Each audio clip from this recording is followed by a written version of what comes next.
Hola, bienvenidos al curso de prevención de suicidio en diversos contextos de la red de salud. Este es el segundo módulo en el cual estamos viendo la identificación y el estudio del paciente suicida. La presentación número 5. Hoy día vamos a ver algunos ejemplos y de cómo se hace la evaluación suicida en diversos contextos a través del uso de algunas escalas también. ¿Ya? Bienvenidos entonces. Lo primero es que vamos a ver es una estructura general que la tomé de la guía de prevención de la conducta suicida en el contexto escolar que hizo el Ministerio de Salud. Sin embargo, me parece muy adecuada con respecto a esta estructura general que está adaptada además de, de otra evidencia más general, no solamente con el contexto escolar, digamos.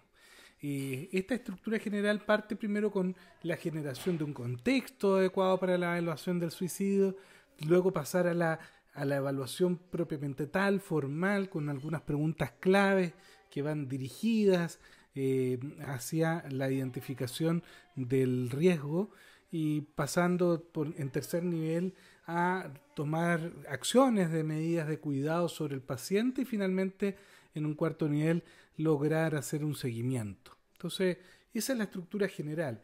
Y la primera parte de esta estructura general, que es mostrar interés y mostrar apoyo, significa que antes de iniciar el primer abordaje y empezar a hablar sobre el suicidio con el paciente, va a ser importante, primero que nada, contar con los datos generales del paciente y de la red. Tenemos que tener claro con quién estamos hablando y algunos datos de contactos. ¿Ya? Después buscar también un espacio adecuado, un espacio en el cual nos permita hablar de forma privada y confidencial con el paciente. Son temas personales, entonces si es que realmente el paciente no está solo o hay otros desconocidos en el espacio, no va a poder hablar con claridad y con soltura o se va a limitar en los relatos. Finalmente también va a ser importante en este contexto introducir con algunas preguntas generales que demuestren que nosotros tenemos un interés genuino en entender su situación.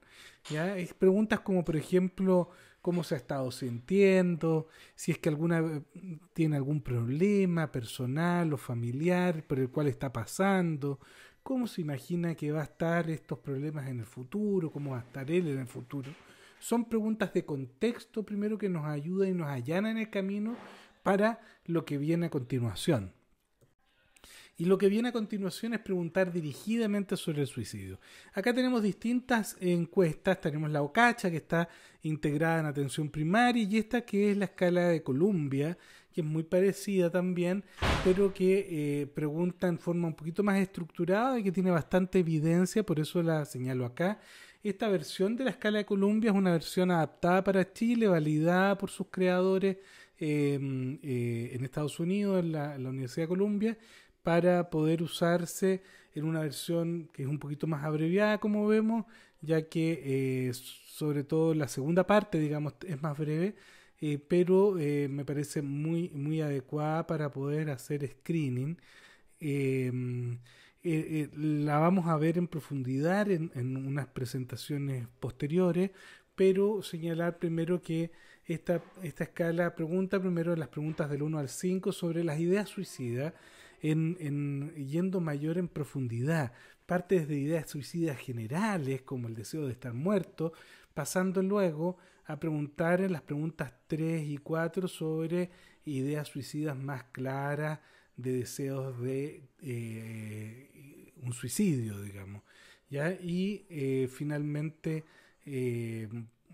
pasando, digamos, a la pregunta 6 con respecto a las conductas suicidas. ¿Ya? Entonces, cuando nosotros encontramos que las pacientes no tienen en realidad ideas suicidas, en las preguntas 1 y 2, podemos pasar directamente a la pregunta 6 porque en realidad la pregunta 6 no se puede obviar porque no siempre las conductas suicidas van precedidas de ideas suicidas. Entonces, de todas maneras, tenemos que preguntar por la presencia de conducta suicida. ¿Ya? Y esto nos va a orientar con respecto a la gravedad de las ideas suicidas o de la conducta suicida con el paciente y nos va a permitir optar por conductas. O sea, si el paciente nos refiere que hay una clara ideación suicida o hay un intento activo, nosotros tenemos que tener un paciente ahí hospitalizado de inmediato. En cambio, si nosotros tenemos pacientes con una moderada ideación suicida o leve ideación suicida, podemos coordinar el acompañamiento dependiendo de las circunstancias psicosociales del paciente para poder brindar seguridad y un apoyo de especialidad o ambulatorio en atención primaria. Entonces, esta escala nos permite, digamos, preguntar y cuantificar y de alguna forma nos ordenan nuestros protocolos. Eso es lo bueno. Una vez que ya hemos preguntado sobre las ideación suicida y tenemos más o menos claro cuál es el nivel de riesgo del paciente, tenemos que, primero que nada, tener mucha calma, demostrarle confianza al paciente, apoyo y referirle que nosotros nos tomamos en serio esto. Siempre tenemos que tomarnos muy en serio cualquier nivel de ideación suicida y tenemos que ofrecer apoyo y compromiso, ¿ya? Que vamos a buscar las redes de apoyo y vamos a encontrar la solución para poder ayudarlo a avanzar en este proceso, ¿ya? Nosotros tenemos que evitar de toda costa dar sermones o consejos. No tenemos que, porque eso va a generar resistencia por parte del paciente o se va a sentir rechazado. Más bien tenemos que demostrar preocupación y brindarle y ofrecerle apoyo, ¿me entiendes? Entonces, muy incondicional, ¿ya? Vamos a ver el caso de Sofía, ¿ya? Sofía es una paciente de 14 años que consulta al servicio de urgencia, ¿ya? Ella, al llegar al servicio de urgencia, nos cuenta de que los padres nos cuentan que Sofía fue encontrada en el dormitorio, en el piso, orinada, sin tener antecedentes. Los padres no saben qué es lo que pasó. Tampoco hay antecedentes de que el día anterior ella hubiera estado mal o que se hubiera estado sintiendo mal, ¿ya? Simplemente amaneció así.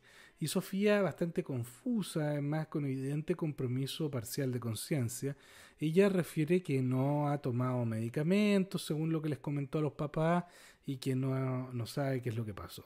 Bueno, se pueden imaginar la gravedad del cuadro y la urgencia que nos genera. Obviamente que por el compromiso de conciencia, Sofía es categorizada en el servicio de urgencia a un nivel 2 y debe ser evaluada rápidamente, ya que hay que descartar cualquier causa orgánica de este compromiso de conciencia. Primero señalar a través de este ejemplo que Sofía, como todo paciente que ingresa en el servicio de urgencia, primero tiene que ser evaluada desde un punto de vista orgánico, ¿ya? Tiene que ser estabilizada, ¿ya? Y estudiada desde ese punto de vista. Obviamente que lo primero en este caso va a ser asegurar los 4 puntos básicos: la vía aérea, la respiración, la circulación, el estado de conciencia. Y para eso se van a hacer maniobras y se van a instalar vía aérea y se va a evaluar el estado de conciencia, ¿cierto? En paralelo, además, el médico va a estar haciendo una anamnesis en la cual va a estar indagando el fármaco, la sustancia ingerida, la dosis y la hora. Y va a preguntar incisivamente a Sofía sobre la ingesta de fármaco. Sofía, en este contexto, reconoce que había ingerido medicamentos hacía ya 8 horas, medicamentos que ella sacó del dormitorio de su mamá: Centis, 10 comprimidos de 18 miligramos, paracetamol, 20 comprimidos de 500 miligramos, vitamina El Caldec, 24 comprimidos, famotidina, 20 miligramos, 10 comprimidos. Los padres identifican que efectivamente esos medicamentos estaban disponibles en la casa y llamaron por teléfono a su hijo, quien fue a revisar en el dormitorio principal y encontró de que efectivamente estos medicamentos faltaban, no estaban en la caja de los remedios de la mamá como se suponía que estaban, y por lo tanto queda confirmado la posibilidad de una intoxicación farmacológica. El médico, además, en el examen físico consigna que hay signos de intoxicación: hipertensión arterial, taquicardia, arritmia, bradipnea, fiebre, sedación, palidez de mucosas, las mucosas están secas, hiperreflexia e hilio en distintos niveles. Nosotros podemos entonces presumir de que el médico, teniendo claridad con respecto a los medicamentos que ingirió, el nivel de intoxicación, va a poner las medidas de soporte que se requieren, va a poner una vía venosa, va a tomar también un hemoglucotest para ver si es que secundariamente no se ha afectado el nivel de glicemia, un electrocardiograma, y obviamente va a tratar las convulsiones con benzodiazepinas si es que se presentan. En este caso no va a inducir el vómito ni va a hacer lavado gástrico porque son muchas las horas que ya han pasado, y tampoco va a aplicar carbón activado porque ya han pasado más de 6 horas desde que ingirió los medicamentos. Este caso también nos aclara la importancia que tiene para los médicos de la red de urgencia el conocer los toxisíndromes, ya que identificando los signos y síntomas características de cada tipo de intoxicación farmacológica va a poder descartar qué medicamentos son los que puede haber tomado y qué consecuencias puede tener para su salud, así como poder dar las medidas de soporte necesarias. Por lo tanto, es muy importante conocer cada uno de los toxisíndromes para poder desempeñarse adecuadamente en la red de urgencia. Luego pasamos para la evaluación de la evaluación de la conducta suicida, la evaluación del riesgo suicida de este paciente. Primero, señalar que en los servicios de urgencia se ha utilizado con cierta frecuencia esta escala que es la evaluación de Sad-Person. Es una escala que tiene cierto uso a nivel internacional, pero que en realidad carece de evidencia de confiabilidad. Y fíjense lo que pasa en este caso. Justamente solamente puntúa uno de los 10 puntos de factores de riesgo de suicidio que pueden encontrarse en los pacientes según esta escala. Por lo tanto, en esta escala ella habría puntuado con un bajo nivel de riesgo suicida. Sin embargo, tuvo un intento suicida, ¿se fija? Entonces, nosotros tenemos que tener cuidado con el uso de esta escala. En realidad no nos sirve para evaluar el riesgo suicida en un paciente que ya intentó, solamente nos podría servir como para poder detectar poblaciones de riesgo, pero de todas maneras tiende a generar confusión, así que lo pongo en entredicho. En cambio, podemos utilizar otro tipo de escala. Acá tenemos esta escala que es la escala de intención suicida de Pearce, ¿ya?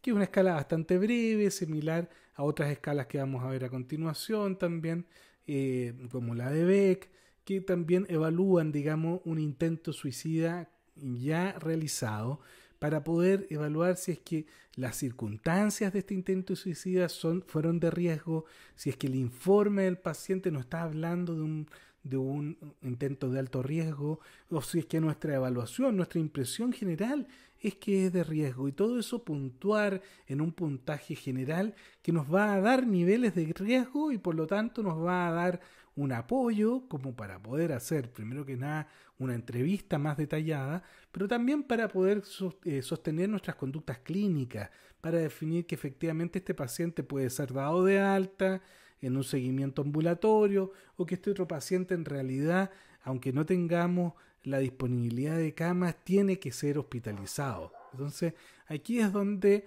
nosotros como clínicos siempre buscamos el máximo de evidencia para la toma de decisiones, y este tipo de instrumentos, si bien no son vinculantes, siempre la opinión del clínico es la que va a determinar la conducta, pero puede apoyar para tener evidencia dentro de la toma de decisiones, ¿ya? Entonces, en este caso puntual de Sofía, podemos ver primero que nada que ella nos refiere las circunstancias en las cuales se dio el suicidio.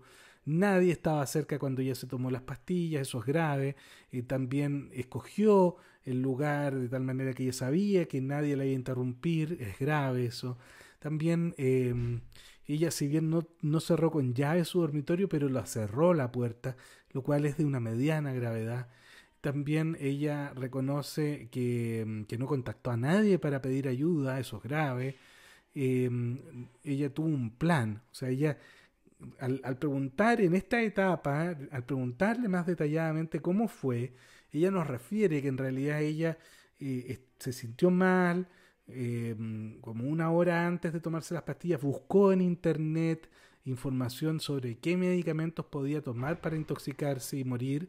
Encontró que el paracetamol era uno de los medicamentos, pero ella lo buscó el paracetamol y hizo ese plan. Entonces es un plan grave, ¿ya? No dejó nota suicida, eso es de baja gravedad. Ella pensaba que iba a morir. De hecho, ella, cuando se tomó los medicamentos, de inmediato ella sintió de que se sentía tan mal, digamos, que se fue a acostar, pensó que se estaba muriendo. Eso es muy grave porque no pidió ayuda ni siquiera entonces, ¿ya? Quería morir, ¿ya? Y lo pensó por más de una hora, eh, no, no se recuperó. O sea, una vez que ya se recuperó, ella reconoce que se arrepintió. El día de hoy está arrepentida. Eso le baja la gravedad. Nosotros pensamos que esto es muy grave, que ella se pudo haber muerto por los medicamentos que ingirió y por las circunstancias, así que le vamos a dar mucha gravedad, ¿ya? Entonces todo esto nos puntúa 17, que es de alta intencionalidad suicida. Eso nos señala la necesidad de pensar en que Sofía debería ser internada, hospitalizada. Entonces nosotros cuando nos enfrentamos a una paciente como Sofía, en la cual eh, no sé, nuestra opinión tiene que estar basada en evidencia. Y el uso de escalas ayuda a esa toma de decisiones. Los protocolos que nosotros podamos construir en la red de salud que se apoyen también en este tipo de escalas y en la capacitación sobre el uso de esta escala, nos van a brindar un abordaje más profesionalizado y con mayor detección de riesgo y conductas para poder lograr el buen uso de la red de salud, pero con seguridad para nuestros pacientes. Fue nuestro caso. Bueno, obviamente que luego viene todo el seguimiento que hay que hacer a este paciente una vez ya derivado para poder dar continuidad a los procesos de atención y asegurar de que haya una adherencia, ¿ya? Y todo eso vamos a seguirlo viendo en las próximas clases. Los invito a ver la próxima clase también porque vamos a profundizar más todavía sobre el uso de las escalas de evaluación de riesgo suicida. Muchas gracias a todos por su atención. Hasta luego.